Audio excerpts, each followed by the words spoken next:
Hello everyone, nubkeks here, welcome back to Nub Raids. I am in a shirt for the first time ever on this video, I think. I'm fresh out of the shower. It's like I'm a mythical nub, right? Switches between normal nub and fresh out of the shower nub. That would be my champion. But we've got a couple of bits of news here for today's video. So first of all, you've probably already seen this one. It is in-game already, this news, but a champion training tournament, which is starting tomorrow. That's Thursday from the start of the day. It's the 27th of June, and running until the start of Monday, so the 1st of July, where you can win Ogren Champions. So it's a big decision you got to make. If you really, really want these champions, do you want to spend your whole weekend grinding champion training? You might have free time, but is that how you want to spend the free time? I don't know. So yeah, leveling up champions, ascending them, ranking them up, and skill tomes. That's a big one to watch out for, that you don't get sniped by people with skill tomes.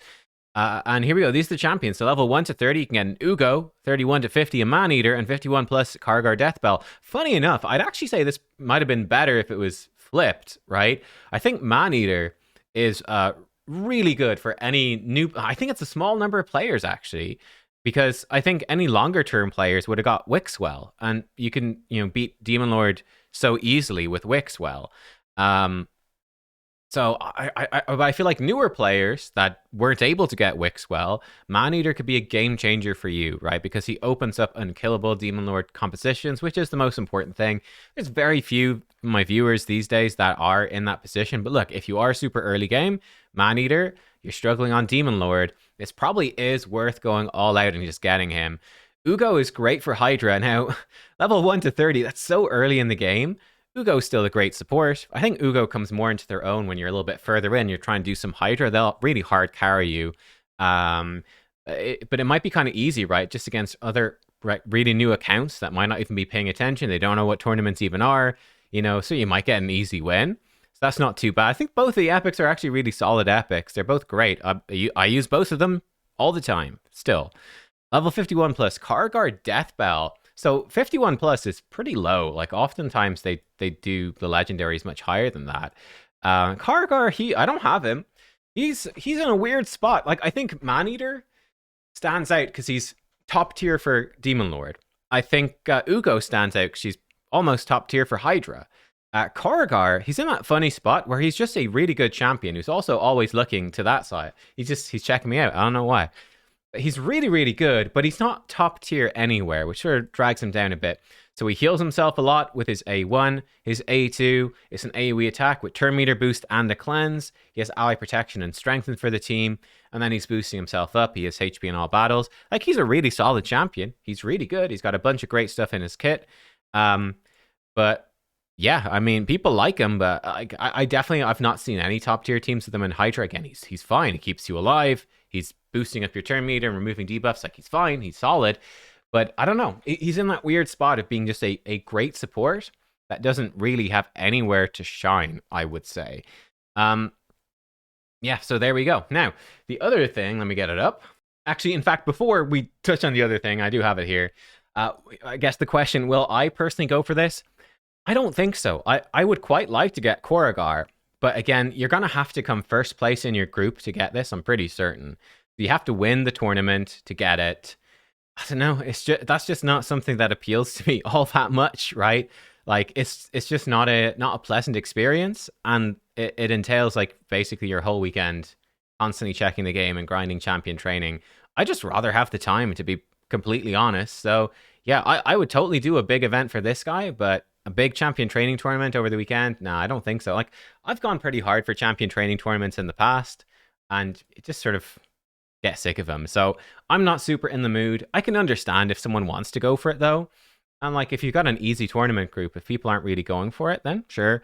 I'd recommend going pretty hard on day one. That'd be my advice. Like, if you want to go for it, try get as many points as you can at the start to scare people away and make people go like, oh God, this guy's going really hard for Koragar. I don't know if I wanna go that hard myself. That's a bit scary.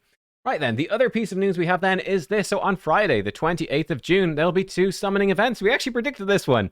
So 2x for Ancient Shards, that's happening, and a 10x for Vizug the Noxious at the same time. I'm guessing the 10x for Vizug will be on Friday, Saturday, and then no 10x on the Sunday.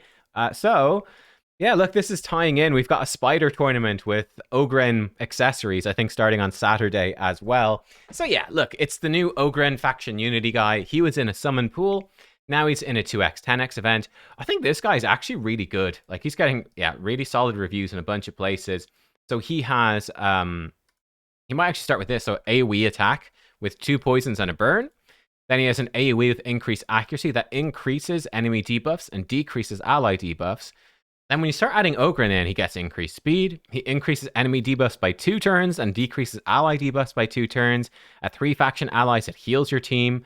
Pretty cool. His A1 can instantly activate poisons and burns, which works really well with ally attack.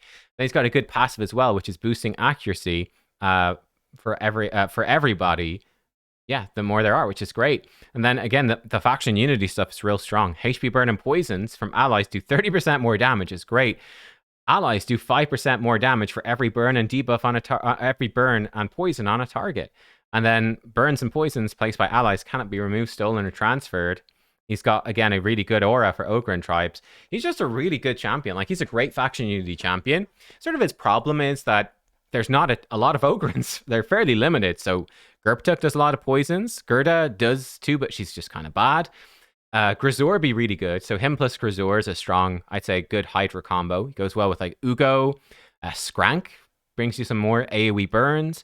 Sadly, there's no ally attack champion in this faction yet, but if an ally attack champion ever did come in, they'd work really well with him with that A1. That'd be very strong, right? Very, very strong. And again, Grisor's got a good A1 as well. So like if they ever put in an ally attack legendary or even mythical, they combo very well. I do think Vizug and Gizmak overlap a little bit, right? They're both doing AoE burns. They're both doing increased speed. I guess if you put them together, it would let Gizmak swap into Form 2 more, and you could keep Vizug in Form 1, and you could have Gizmak alternate. I'm thinking for Hydra, alternating between the forms a bit more. And yeah, I get Korrigar doesn't really synergize particularly well with Vizug. He's just a support that, you know, there's no overlap really. So there is that. But yeah, look, 2x Ancients with a 10x for Vizug. Again, it's a solid enough event.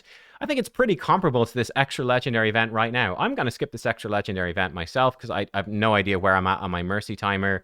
Oh, free gear is live now as well. I did a stream earlier. We did some Cursed City. So yeah, look, the 2x event, again, it's outside of a fusion. And it is just a 10x for the champion.